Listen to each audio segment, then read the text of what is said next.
Yeah, bro, this is the worst thing I've ever seen in my fucking life. As an Avatar fan, this shit hurts, bro. I'd rather watch Jake the dog have a one-sided love affair with Perry the platypus than watch one more second of this shit. Now, aside from the more obvious problems like Aang not being 12 and looking like he just got off his managership at Sam's Club, there's a glaring issue that's often ignored in the sake of being overly critical on the appearance of the actors. It's gotten to the point where people are actually sending death threats and harassing the actors, which is in general a shitty thing to do. Like, seriously, bro, you're spending your day shit talking to these actors and actresses just because they didn't look at Zatu like a fucking cartoon, bro. Get a life. And I know this is kind of hypocritical because I just criticized Aang for looking like a grown man, but that actually affects the immersion of the character in ways that I'll explain during this video. Azula being a little bit chunkier isn't gonna affect anyone except the creepy ass Avatar fans that want her to look like their version of an attractive 16-year-old. Y'all need to get some help. Netflix also better get some help because more than half of the people that actually watched season 1 have dipped off and went to watch Love Island. I don't know if there's actually proper correlation between those two shows, but fuck it, I'ma run with my narrative. Now let's get into why this show is poopy. Now with every live action adaptation, there will be certain changes which won't necessarily be one-to-one with the original. We know that and we accept that. But with this particular adaptation, it seems like they have made it their personal mission to piss you off with every little change they make. And trust me, it's not the changes themselves. It's the bad writing, the rushed pacing, the forced fan service that comes with it as well. Now the main problem with these changes is that they missed the entire point of the original. For example, why the fuck did Jet die in the library? There's no point to that, and it ruins his entire character arc that was so brilliant in the original. I don't see the point in changing that. Why?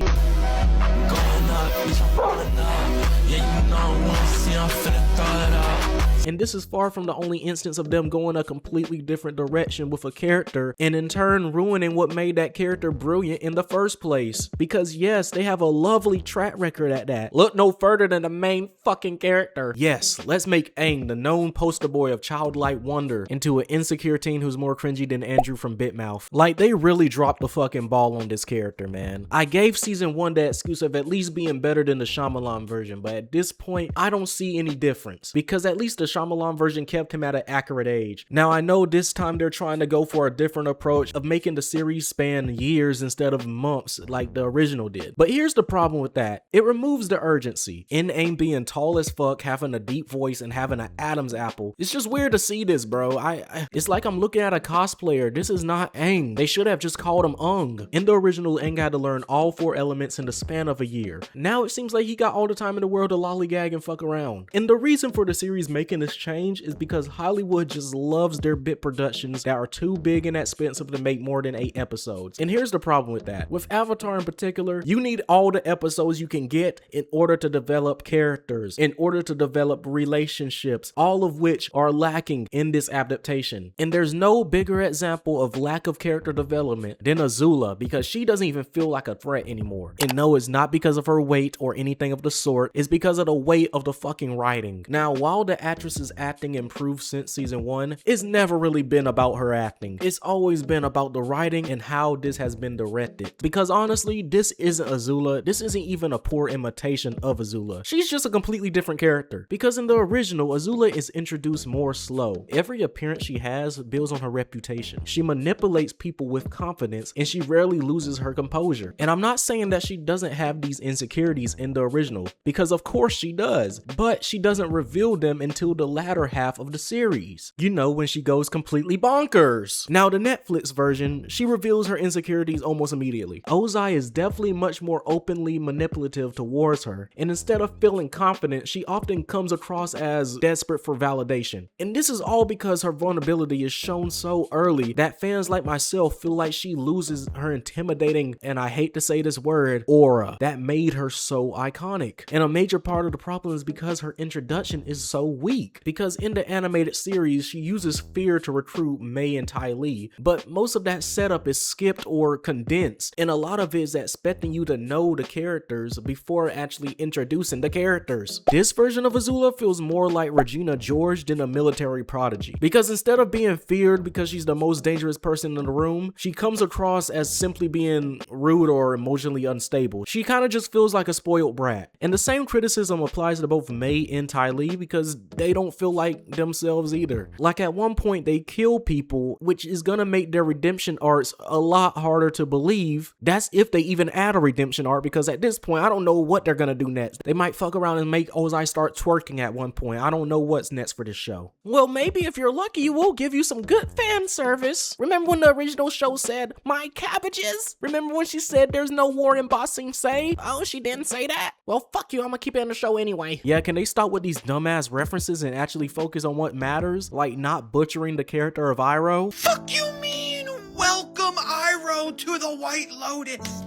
He's a grandmaster. What the hell are we talking about? Acting like he's a new recruit. Man. Also, if he's a new recruit, when he found the White Lotus pie show piece, how did he know where to go? How did he know who left it? How did he know the secret password and to do this little magic trick? What? Like what? Yeah, for a show that relies too much on exposition, including the themes, the politics, the emotions, and the subtext, it feels like they're under-explaining core issues with the narrative, like Toph inventing metal bending almost immediately, and then literally saying, "I'm Toph Bayfa, and I invented metal bending."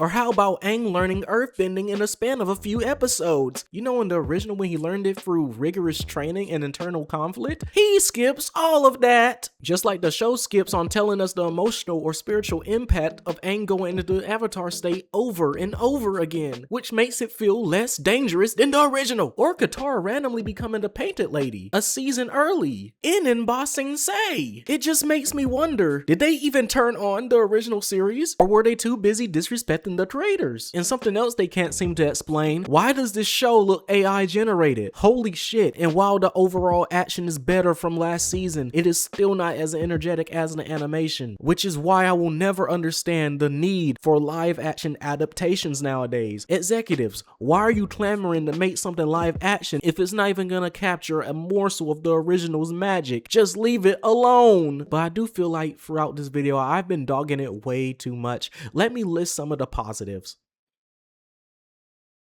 Alright guys, so that's the end of this video. Nah, let me be serious for a moment. Toph was pretty good in this. I think she is the best casting choice out of everybody in the show. Other than that, I don't know what to say. But I do want to stress that anyone that's actually harassing the casting director, you need to go get a life. You need to touch grass. You need to like get laid or something. I don't know. Do something with your life. Anyways, goodbye.